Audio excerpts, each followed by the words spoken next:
इनके लबे रंगी की निछावर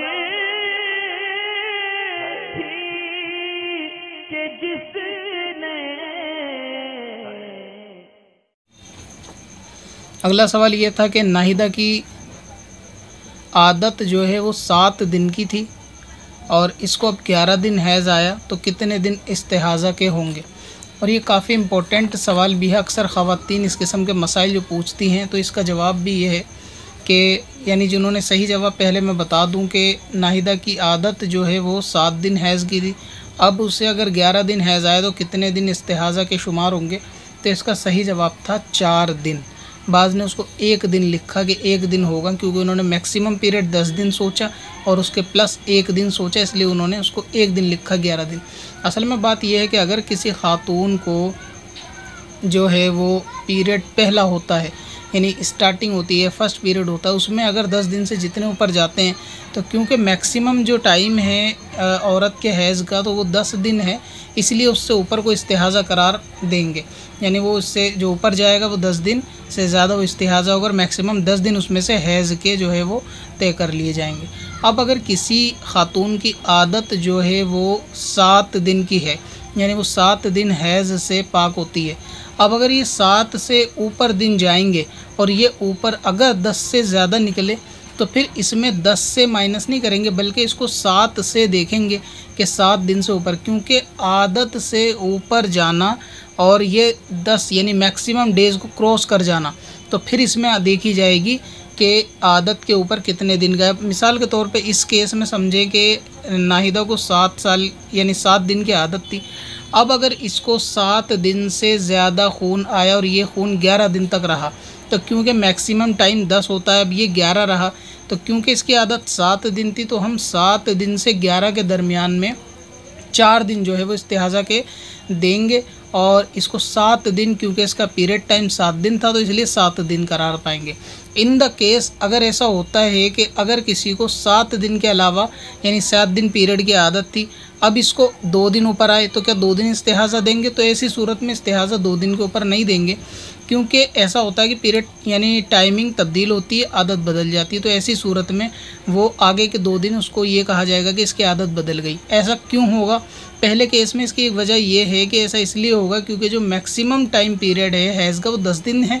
तो अगर 10 दिन के अंदर अंदर रहता है और आदत तब्दील होती है तो उसको हैज़ ही कहा जाएगा, चाहे वो 9 दिन रहे, 10 दिन रहे, 7 दिन रहे, 4 दिन रहे, तो वहाँ तक तो हैज़ होगा। उससे ऊपर अगर जाता है तो फिर इसकी 2 सूरतें बनती हैं कि अगर 10 से ऊपर गया, अगर ये पहला मामला था तो जितना ऊपर गया उसको इस्तिहाज़ा देंगे, करार देंगे, और अगर ये आदत से ज़्यादा ऊपर गया और 10 से ऊपर पहुंचा तो फिर इसको 10 से यानी आदत से ऊपर जितना पहुंचेगा वो तमाम दिन को इस्तिहाज़ा करार देंगे।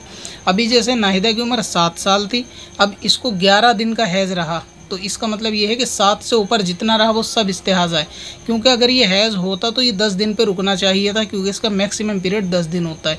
10 दिन से ऊपर गया तो ये क्या हुआ, 11वां दिन हुआ। अब 11वें दिन को 1 दिन का इस्तिहाज़ा क्यों नहीं कहा? क्योंकि इसकी आदत 7 दिन थी, 7 दिन के बाद इसको बीमारी शुमार किया। हाँ, अगर ऐसा होता 7 दिन के बाद 1 ही दिन आगे आता तो फिर उसको हम ये कहते हैं कि इसकी आदत बदल गई।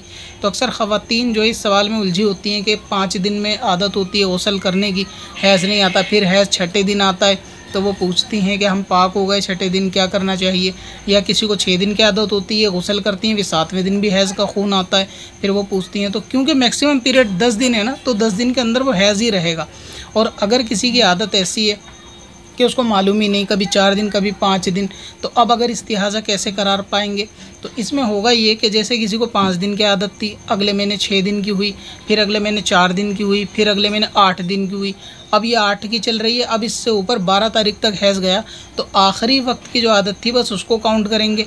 और उसके बाद अगर 8 के बाद 10 दिन के अंदर ही है, क्योंकि मैक्सिमम पीरियड 10 है, तो वो हैज़ है, और 10 के पार गया तो आदत से लेकर पार जाने तक का जो दरमियान टाइम होगा हम उसको जो है वो हैज़ का यानी इस्तिहाज़े का नाम देंगे। तो इसको जो है इसी तरीके से आप देख सकते हैं। इसमें बहुत सारे उलझे हुए मसाइल ख़वातीन के ज़्यादा होते हैं कि पाक हो जाती हैं 5 दिन में, 6ठे दिन में भी फिर हैज़ आता है, तो ऐसा नहीं है। 6 दिन में भी जो है वो अगर हैज़ आएगा तो आदत तब्दील हो सकती है, और आज का माहौल, खाना पीना, उठना बैठना या मौसम के हिसाब से जो आदत तब्दील होना कोई बड़ी बात नहीं है या कोई बहुत ज़्यादा हैरत वाली बात भी नहीं है, तो इसमें ऐसा मामला हो सकता है, तो इसको ख्याल रखें। अब इस केस में कि जो नाहिदा की आदत थी वो थी 7 दिन की।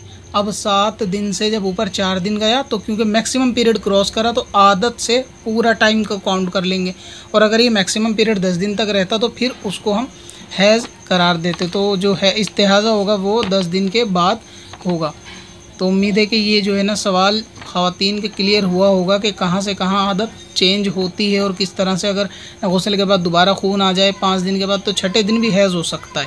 क्यों हो सकता है? क्योंकि जब मैक्सिमम टाइम उसका 10 दिन है तो 10 दिन तक हो सकता है, इसमें कोई ऐसी दुश्वारी नहीं कि 5 के बाद 6 दिन नहीं हो सकता या 6 के बाद 7 दिन नहीं हो सकता, वो 10 दिन तक हो सकता है। 10 के बाद अगर जाता है तो फिर उसमें देखने वाली बात है कि इसका यानी क्या इसमें हुक्म लगेगा अगर 10 से क्रॉस होता है तो। पत्थर में असल डाले पुरनवार